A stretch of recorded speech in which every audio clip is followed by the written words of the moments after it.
Hey guys, how's it going? Board now, back with you for a new television review, and this is going to be my review of the new Amazon Prime Picard series. So this is of course the spin-off of Star Trek The Next Generation with the character of Jean-Luc Picard and Patrick Stewart reprising his role as Picard some 24 years after the last time he played it, which is, sort of a surprise to some, because I think for a while at least it became a bit of a noose around his neck where he couldn't really escape it, and finally has gone on to have a really diverse career since. But anyway, I think it would surprise some that he decided to go back to the role so many years later. But here we go, this new series from Amazon Prime. It went up today, I think, or it might have been yesterday, not quite sure. But all the episodes of this first season are up, and I'm going to give my thoughts on the first episode right now. It is called Remembrance, and yeah, quite a bit to talk about. I will say the director of this first episode is Helena Kellerpepper. I'll go with. I'm not quite sure if that's the right pronunciation. Quite a few different writers, but the story was Akaven Goldsman, who I've heard of from something, Michael Cumbon, and also Alex Kurtzman. So a few different writers involved. And also I noticed that Gene Roddenberry's son was involved as a producer as well, so sort of keeping the heritage there. And as I said, Patrick Stewart returns as Picard. You also have, I'm going to try and pronounce the name right, but Isa Brunners as Daju, and well, I'll get into it in spoilers, but possibly another character. And you also have Alison Pill, who's a familiar sort of character actress. She was in The Newsroom, for example, and she appears near the end of the episode, so she's gonna have a big part moving forward by the looks of it. So it's a strong supporting cast as well, I think, and you have Brett Spiner making a cameo as Data as well from the original series.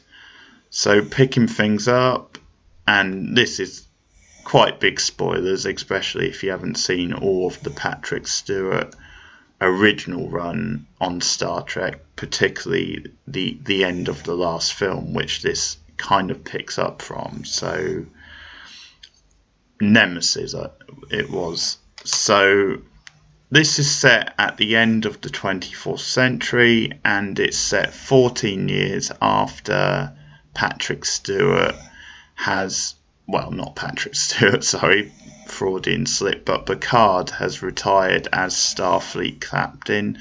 Clearly there's still some skeletons, some kind of regret, unfinished business maybe about the way he left.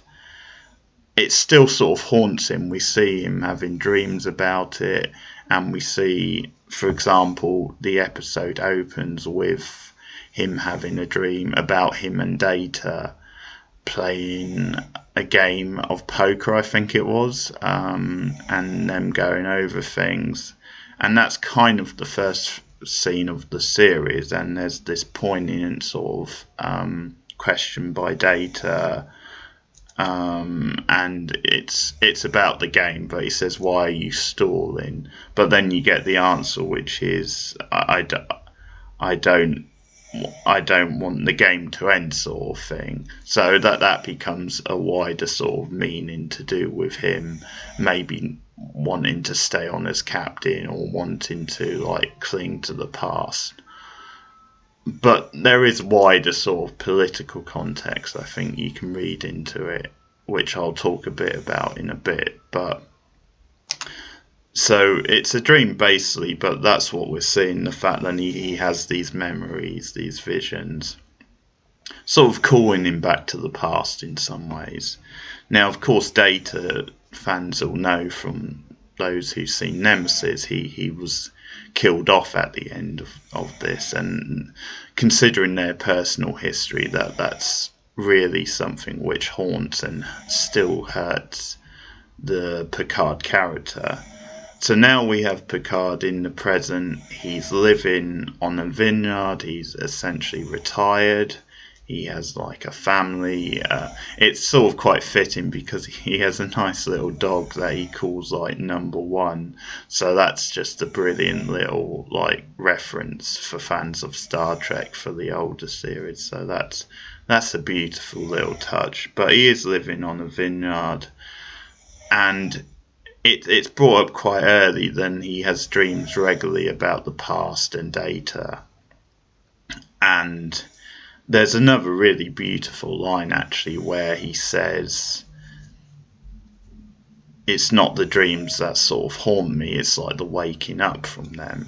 And I think again that's kind of hinting at the fact that he still feels very much in love with the past. Maybe in some ways he's never really retired from it, and he still has that longing to go back, partly because of unfinished business. At the same time, there's a plot where they have, like, the government have banned, like androids like Data. I forget the exact term, but synophics or something like that. But they banned, his kind androids like Data. So then we get this scene early on involving the Daju character, where she's just got this promotion. She's with her boyfriend, who's like mixed sort of race. They're kind of celebrating, and out of nowhere these assassins like storm in, and they kill her boyfriend and are attempting to like capture her. But suddenly she fights back out of nowhere. She has this sort of power, and she ends up killing them. So she sort of flees. Obviously, she's very distressed at her boyfriend being killed. And she then tracks Picard at his home. So she goes to the vineyard. And so slowly Picard is being drawn back into this issue. We also see early on a scene where he's being interviewed by the press. So they're still discussing the past and the decision he made in when he was still captain, and a decision he stands by, but which now it's being picked over. So I think it's also commenting on the media in a modern sort of context, but the theme of like immigration, the theme of others, which is a very modern anxiety, is a big part of this. The fact that the powers that be have put a ban on like androids of Data's kind, no matter how much good Data did. And so there's this suspicion then they've killed off the technology, so there cannot be any more. But there's obviously a twist which I'll talk about into spoilers. So I really liked this. It was an impressive first episode. I think what impressed me the most is how restrained it was, because there's maybe a temptation sometimes with this sort of series, especially with it being the first episode, to really go in full on, really make it quite bombastic, and have lots of like flashy visuals and maybe some big action scenes. But they didn't. It's a really slow moving sort of character piece. It does have an epic feel. It's very beautiful to look at. I really love the sets and like just the landscape and just the poetry of it. The way we see Picard looking out over his vineyard. That's really beautiful. Also, like the futuristic worlds that we see with the Jaju character. They've really spent the money really well. It's a really, just beautifully designed sort of universe.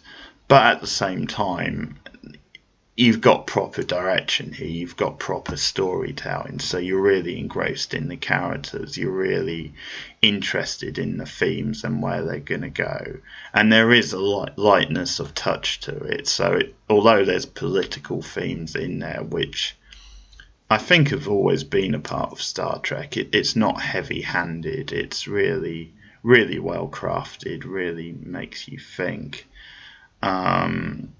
The performances so far really striking, really good. I think Stewart, again, he is Picard, he just embodies that from the start.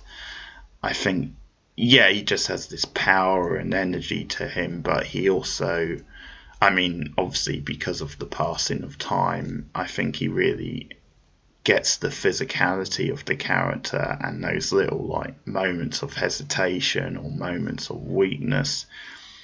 I think one of the standout scenes from the first episode is the scene when he's being interviewed by the journalist, and she's, he's defiant and he made the right decision, but she keeps, prodding him and trying to put doubts in his mind. And it's a really well shot scene, because as the scene goes on, the camera like cuts to his hands and you see him starting to like jolt and move and sort of shake a bit. And again, it's a really physical performance from Stewart. It's he really sells like the change in the character in this scene very, very well. It's a real, I mean, it has that feel of like some of the classic Star Trek scenes where it feels like people talking in rooms. It feels like almost like a play where it's very condensed to the one space, and it really works dramatically. It's very well done. I really like, as I said, the supporting cast. I mean, Alison Pill, who appears at the end. This is the first time I've seen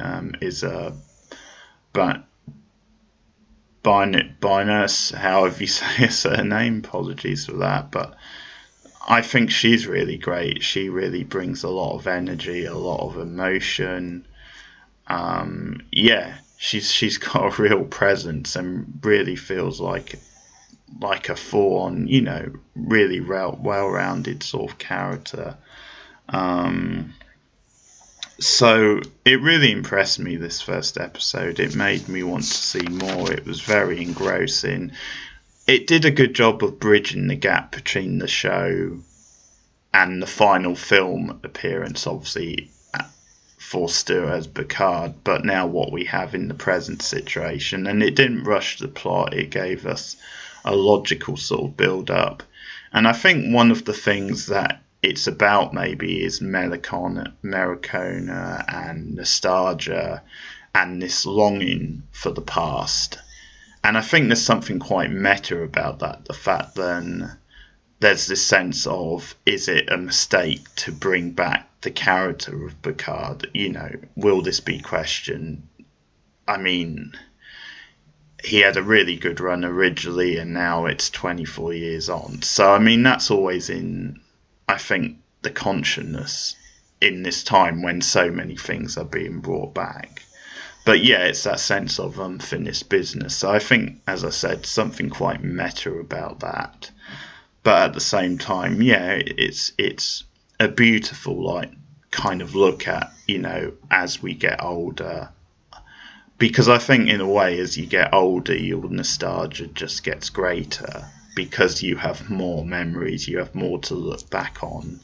And I think the fact then his like decisions at the end of his career as Starfleet captain is questioned.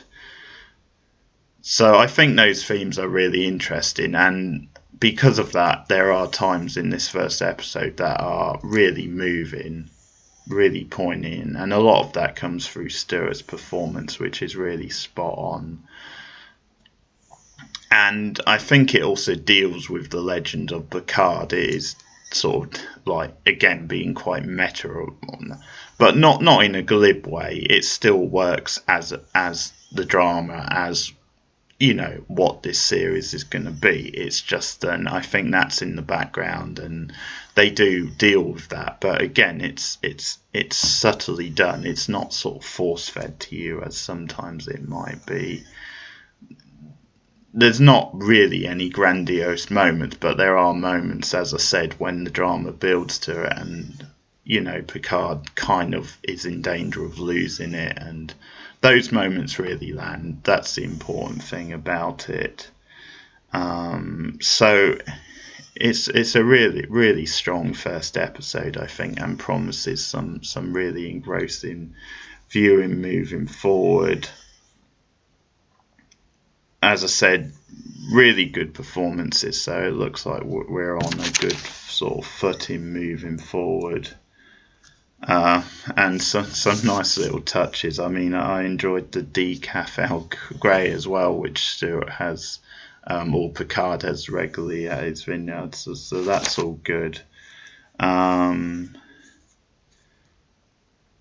yeah, I mean, I guess I've discussed most of it. Now I guess I'll go a little bit into spoilers. I mean, there is actually one particular action sequence, which is when Deju has sort of found Picard. And I think one of the things that will be interested in this is how they work around the aging now of Stuart, at his present age, and the fact that he is obviously much older and retirement age and can't realistically do physically what he once did, because when he was originally playing Picard, obviously he was still at an age where he could be quite physical, and so that made sense. But it'll be interesting to see how they deal with that. But they deal with it well here in the first episode, because we see him and Deju, and they're tracked by the assassins, and they're suddenly under fire.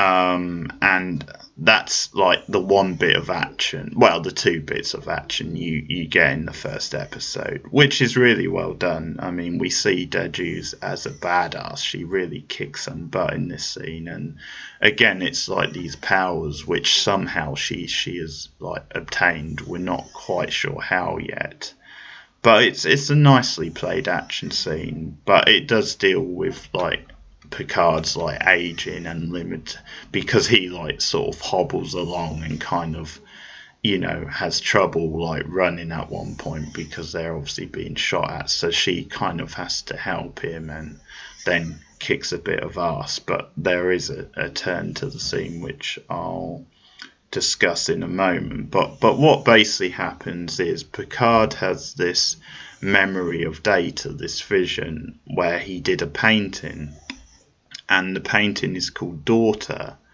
And as it turns out, the girl in the painting looks just like Deju. And this is 30 years prior, so Picard is thinking, well, Data can look into the future maybe, or some sort of thing. But because it's called Daughter and it looks identical to her, he assumes that she is Data's daughter. And then, so that makes sense. The reason she's being targeted, she has the genetics that Data has, so she is essentially a synthetic, and that's kind of why they're going after her. And so the sort of turn is that she ends up getting killed in like an explosion, and Picard is knocked out. He comes around later and he's obviously devastated that she's been killed. But she obviously before this is trying to get a sense of what's going on, why she has this power, because they haven't really figured out how she was able to track Picard, how she's got like these powers. And then it's at the end of the episode, pretty much the end, where Picard goes to the Alison Pill character, who is Dr. Agnes, Judy, who's a really big fan of him, and she's kind of gushing when he walks in. And she's been doing like experiments on cybernetics, and she tells him that basically the technology died with data, like the technology has now been like wiped away, and so you can't have any more of his kind. So that's when he breaks the bombshell that, well, I've just been with someone of his kind, his daughter in fact, and that's kind of, I mean, it's revolution to Picard, the fact that, well, okay, it's I think the fact that he can't, then maybe it wasn't like a biological thing, but the fact that she was created. But obviously the Pill character is sort of perplexed. But then she then tells Picard about, like, there were clones made from the DNA. And then the other revolution is then they were made in pairs. They were twins. So that's the big reveal at the end. The fact that there's a twin for the Dangeron character. So there's another one out there. So obviously Picard is curious and now wants to find the other twin. I mean, I might have a little nitpick with that, just because I think you get the previous scene where she gets killed, and then I think just because of the way it plays, it's, oh yeah, you know, she now has a twin, so she's still in the series. It just feels a little bit cheap, but obviously it's an interesting plot. It's not necessarily a bad plot. It's just maybe, oh, you know, it's a bit convenient. It's a way to keep like the actress and the character in the show, but that's really a small complaint. It's not really a big issue. And at the end of the episode, we sort of see like the Harry Treadwell character, and he's like a scientist as well, and we see him talking to the other twin, the if I can get the name, Soji is the twin's name. So looks very similar but slightly different again because of the way she's dressed. So that's the twist, that there's a twin out there. So things are slowly burning away, and I think the pacing really was impressive. But I found it moving. I found it an intriguing start. I'm sure as things move along, we're going to get some good action, and the one or two action scenes in this were good as well. But an intriguing premise. I mean, I think they had to bridge the gap pretty well, and I think they've done a really solid job. Nice direction, and it looks like an intriguing little show. I was very impressed with the first episode. So that is my review of Picard, the new series on Amazon Prime. As I said, all episodes are up now. Remembrance, the first one, and I will watch more soon. I'll try and get episode 2 up, the review of it, in the next couple of days. Another thing you can look out for, which again started now or today, is the new series, or part 3 as it's being called, of the Chilling Adventures of Sabrina. So I'm going to be watching the first episode and reviewing that soon. And more TV to come. So thanks for watching, listening, whatever. Like and subscribe and comment below if you want to discuss the episode. But I'll see you guys again soon. Goodbye.